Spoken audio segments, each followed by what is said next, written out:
स्वागत है आप सभी का सत्येंद्र ITI के डिजिटल लर्निंग क्लासेस में। मैं विक्की सर आज आप लोगों के सामने इन्वायरमेंट एजुकेशन की और जानकारियाँ लेकर के आया हूँ।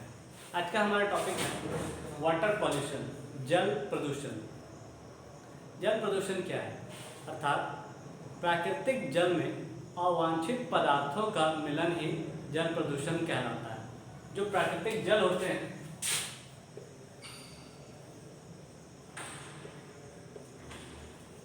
इनमें बाहरी पदार्थों का समावेश ही जल प्रदूषण कहलाता है तथा प्राकृतिक जल की गुणवत्ता अगर कम हो जाए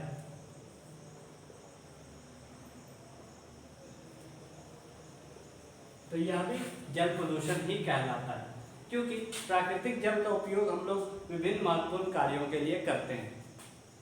यहाँ प्राकृतिक जल की गुणवत्ता का अर्थ है उपयोग करने लायक।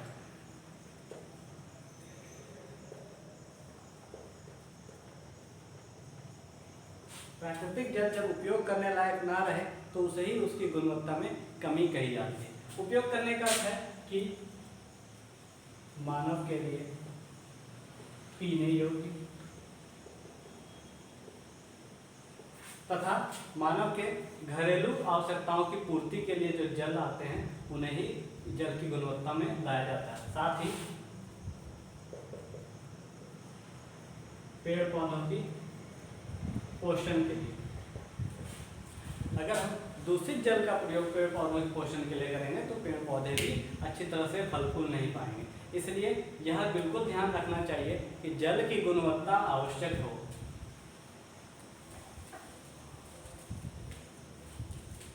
अब जल प्रदूषण के स्रोत या कारक। जल प्रदूषण के विभिन्न महत्वपूर्ण स्रोत हैं। उनमें से पहला है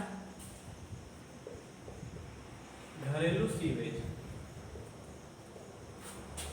घरेलू कार्यों के बाद जो निष्कासित जल होता है वह जल के स्रोतों में मिलकर जल को प्रदूषित करते हैं। इनमें से मुख्य रूप है कि जब घरेलू कार्यों के द्वारा निष्कासित जल भूमिगत स्रोत में मिल जाए या वो बाहरी स्रोत में मिल जाए, जैसे नदियां, झीलें,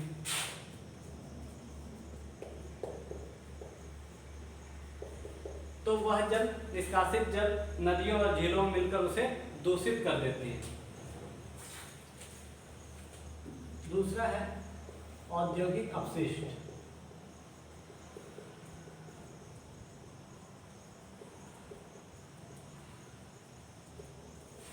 अर्थात कल कारखानों से निकलने वाले कचरे उनको जल में बहा दिया जाता है या उनको जल में छोड़ा जाता है ताकि उनके कचरे साफ हो सके, परंतु ये औद्योगिक अपशिष्ट जल में मिलकर उन्हें प्रदूषित करते हैं और जलीय जीवों के जीवन को प्रभावित करते हैं। इनमें से जैसे ग्रीस, तेल,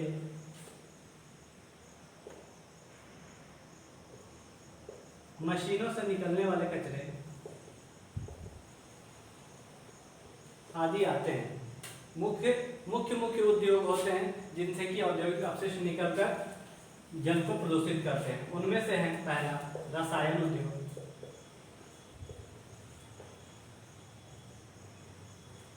दूसरा कोयला उद्योग,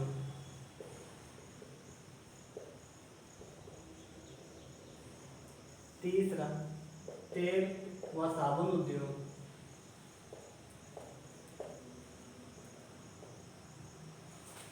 फिर है पेपर उद्योग, चीनी उद्योग,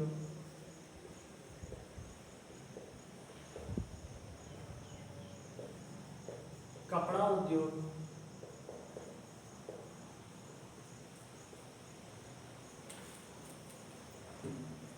लोहा उद्योग,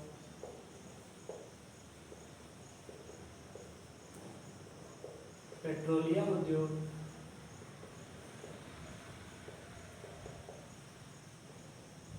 आदि विभिन्न ऐसे उद्योग हैं जिनसे निकलने वाले कचरे जल को प्रदूषित करते हैं। अतः हमें इनका निराकरण अच्छे से करना चाहिए।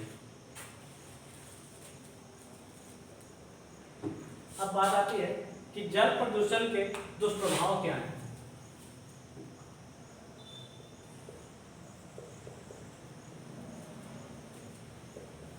पहला कि सबसे पहले जल का हमारा मुख्य प्रयोग हमें पीने के लिए होता है, साथ ही हमारे बहुत सारे कार्यों को करने के लिए जल का प्रयोग किया जाता है। तो उनमें सबसे पहले अगर जल दूषित होता है तो वो पीने योग्य नहीं होगा। घरेलू कार्यों में उसका उपयोग नहीं कर पाएंगे।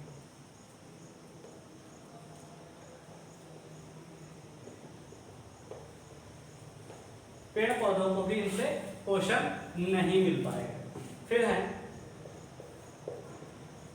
सीवेज। सीवेज के कारण यदि सीवेज में पहले से कोई जीवाणु रोगाणु होते हैं और उनसे जल निष्कासित होते हैं तो वह मुख्य स्रोत में जाकर मिलते हैं और जल को दूषित करते हैं।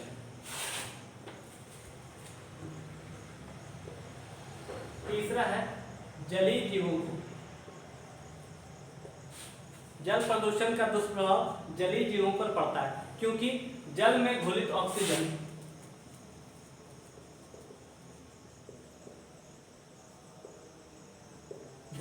ऑक्सीजन की मात्रा इनसे कम हो जाती है और उस प्रदूषित जल को जीव अपने उपयोग में नहीं ला पाते और उनमें वह जीवित नहीं रह पाते। जलीय जीवों को इनसे बहुत महत्वपूर्ण नुकसान होता है। फिर है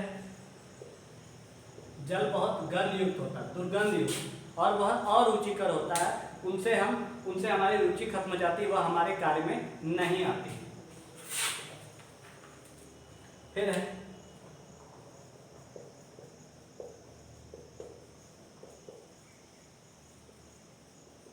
अम्ल व क्षार की मात्रा। जल प्रदूषण के कारण जल में अम्ल व क्षार की मात्रा बढ़ जाती है, जिससे कि जलीय जीवों को, खासकर उनके मछलियों को ज्यादा नुकसान होता है और वह उनमें जीवित नहीं रह पाती।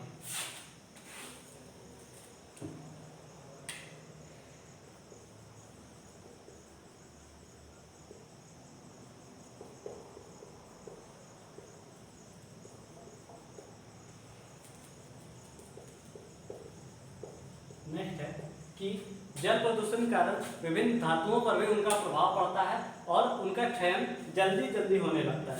साथ ही वनस्पति और वन्य जीवों पर भी इनका प्रभाव होता है और बहुत सारी वनस्पतियां समाप्त होने लगती हैं।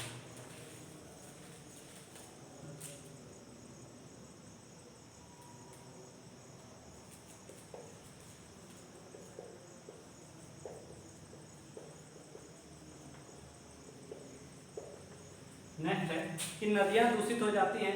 इनसे नदियों से उपयोग होने वाले आसपास के क्षेत्र नदियों के पानी को उपयोग नहीं कर पाते और उस जगह का जीवन जो है दुर्लभ हो जाता है। नदियों के या ऐसा कहें कि जल प्रदूषण के कारण नौकायानों को भी बहुत दिक्कत होती है। वह अपने कार्य को अच्छे तरह से नहीं कर पाते हैं और उनके किनारों पर बहुत सारी गंदगियां जमा हो जाती हैं।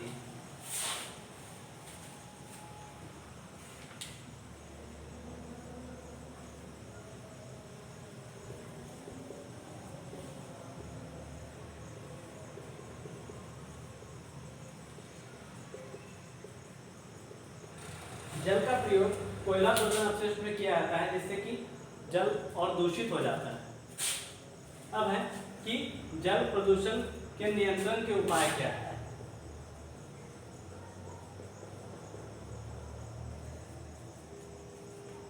पहला कि उपयोग करने वाले कीटनाशक का मतलब उर्वरकों और कृषि संबंधी कीटनाशकों का प्रयोग उचित तरीके से किया जाना चाहिए, कम से कम किया जाना चाहिए, ताकि वह जल को दूषित ना करे।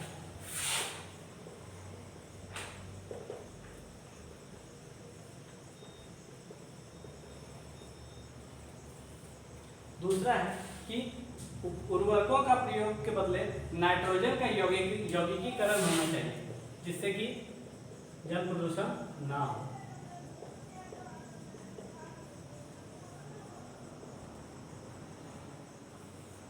तीसरा है अपरदन को रोकना। जल प्रदूषण मिट्टी के अपरदन के कारण भी ज्यादा से ज्यादा होता है, इसलिए मिट्टी के अपरदन को रोकना चाहिए ताकि जल प्रदूषित ना हो सके। फिर है वर्षा जल के साथ अवांछित चीजों का बहना।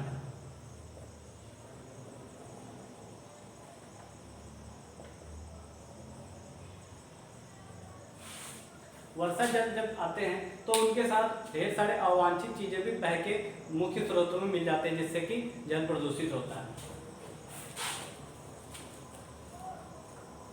सबसे महत्वपूर्ण बिंदु है कि अधिक से अधिक पेड़ लगाने चाहिए।